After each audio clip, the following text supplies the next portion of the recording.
Bienvenidos, worldwide fans of the planet's hottest entertainment with an edge. Jaime En Fuego here, and I welcome you once more to my namesake program, Enfuegotainment. That's right, call me Fuego for short. Bienvenidos, and this is all about the recent home release of none other than the Jesus Scrolls. And written for the screen and directed by John Turturro, reprising his role of Jesus from one of my favorite comedies of all time, and yet one that took its time to really endear itself to me. It was, and obviously The Big Lebowski being what I'm talking about. He had a very small role in that film, but that's one that needed repeat viewings to really just get to the point where I appreciated it as much as I have grown to. One of my favorite Coen Brothers films, at least as far as their comedic work goes. But this is based on a French novel that was turned into a film by a writer named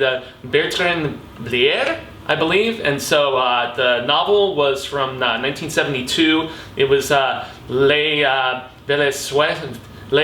Velsueces or something like that. Anyway, the importance is that it basically is translated very loosely into French slang for testicles, for, you know what we're talking about. You have balls, I like balls. And passion project of John Turturro's wanting to reprise this character for the longest time, give him his own film. So he stars, he directed, and he adapted this book for screen.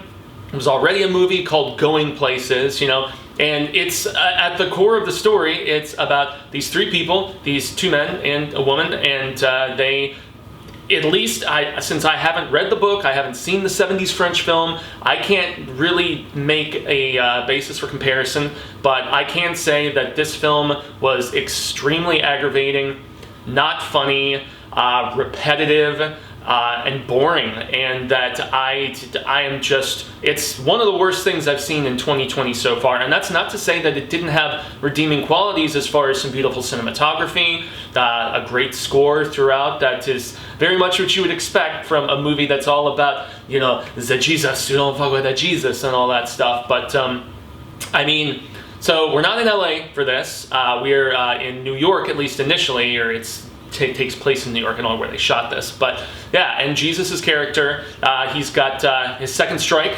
and so he's getting released. And this, besides the fact that we've got Turturro and this Italian actor who I've seen in so many things, and I should have double checked on his name because he's a familiar face and I've seen him in tons of stuff. The French woman who partners up with them early in the film, I have not seen in anything before, but she's not bad. I mean, it's not that the performances are really that terrible, it's just none of the characters are particularly likable. As far as, just kind of, just wretched people who do terrible thing after terrible thing throughout this entire movie. And it's not even like Natural Born Killers, where it's the endearing anti-hero villain sort of situation. The tone of this film, the best way I could describe it, is very similar to one of my most hated films of last year in 2019, The Beach Bum, where you have these deplorable people, like McConaughey's character in Beach Bum, going around doing just awful things, robbing, stealing, screwing people over, hurting people in some cases, getting themselves involved with just all kinds of seedy shit. And you're supposed to root for them, you're supposed to enjoy their characters, and I didn't. I couldn't stand these people. I thought they were all terrible, and the fact that it's just a rehash of situation after situation after situation, because after he gets released and Jesus meets up with his buddy Petey, and you can tell, they kind of hint that maybe they were in, they're both on parole. Maybe they were in prison together at some point. Maybe there's lingering weird attractions as you get in some points with Turturro's character kind of hitting on Petey a little bit, which is funny in those instances, and Petey's not having it. He wants women, and so on and so forth. But so early in the film, right after release, they steal a car. And after they steal the car, they find out that who they stole the car from is none other than this hairdresser guy played by John Hamm, and there's cameos galore. So it's basically Turturro got all of his buddies to cameo in this, a ton of different, friends and, people he's possibly worked with previously. You've got Susan Sarandon in here at one point in time, the aforementioned John Hamm from Mad Men and various other things. Great episode of Black Mirror as well. Pete Davidson, who I can't stand, that asshole. He's in this at one particular point as well. But yeah, it's just, you've got all of these kind of cameos throughout, but none of it really amounts to anything that interesting. And the repetition of just, okay, steal a car, get ourselves in a little bit of trouble, you know, have some sex. It's just, there's nothing really that interesting that ever transpires in this movie. They're like, okay, let's ditch this one woman and ditch this car, get a new vehicle, try to find a new woman. They go at one point to, you know, the women's prison to pick up women. Of course, there has to be at least one scene in a bowling alley being this character, you know, and Christopher Walken mentions at the very beginning of this film that he's letting Jesus out on good behavior because he helped them win like the penitentiary bowling league championship or something. It's just, everything about this movie makes, it made me so upset that this character was at least deemed by the Coen brothers, I would imagine, acceptable for Turturro to do this spin-off and actually make into something. Once again, passion project, like I said, he had been trying to do this Jesus spin-off for a while. There's also been lots of chatter about a potential you know, spin-off for the Dude at one particular point, or a sequel or something like that, you know, another Lebowski character, you know, bring back Goodman, bring back, you know, but, you know, nonetheless, I just was so irritated, aggravated, and just not entertained by this movie. I know some of their hijinks, you know, were supposed to be amusing, but I certainly didn't find them to be. It's just a lot of driving around, some very oddly uncomfortable sex scenes, and just, I mean, sitting around and eating food. There's like 3 or 4 different scenes, or at least a couple. I mean, I'm thinking of 2 specifically where it's just hanging around eating a nice meal and nothing else really happening. There's no engaging conversation,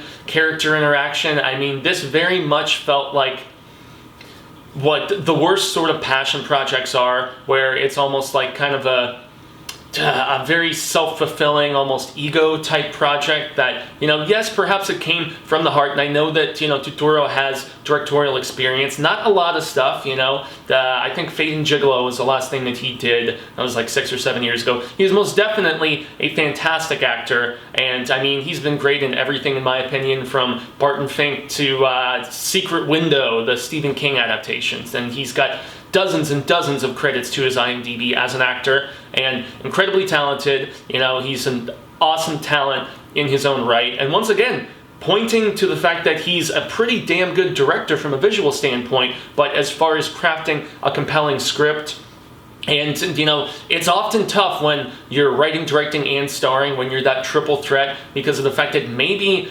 it's more difficult to get, you know, the proper motivations to your other actors when you're in pretty much every scene in the film. And, you know, when you're in the shot and you're trying to give direction to your DP and then also to your actors, and you're in the frame and you're on, I mean, that takes a lot of work, and especially for somebody who isn't like a seasoned director like Turturro. I mean, this film, to be very candid, it just irritated me. And yes, it's definitely a blemish, a disservice, and disrespectful, in my opinion, to a amusing little side minor character from the original Big Lebowski movie. I almost, because of the fact that you're supposed to, like I said, like dig him and root for him and feel like they have this cool little family trio sex thing going on. I don't know. It's kind of just a gross movie at times, and it's not funny, and for me was really not entertaining. And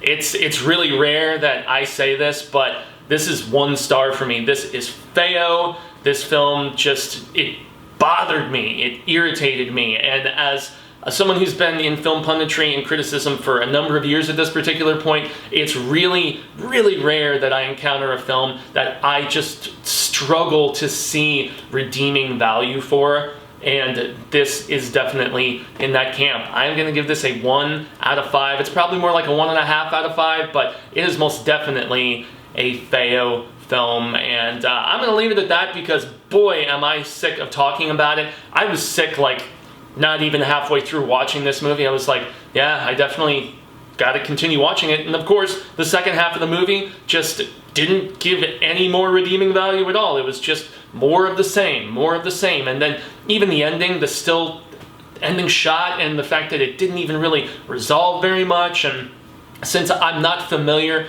with the original source material, I can't really comment as much as I would like to, but as a standalone project, as something that, you know, was in the spirit and trying to be its own thing and an adaptation and whatnot, I just could not stand this movie. So, leave it at that. I'm Jaime En Fuego. You can find moi on all social media sectors, Twitter, Instagram, Facebook, here on YouTube.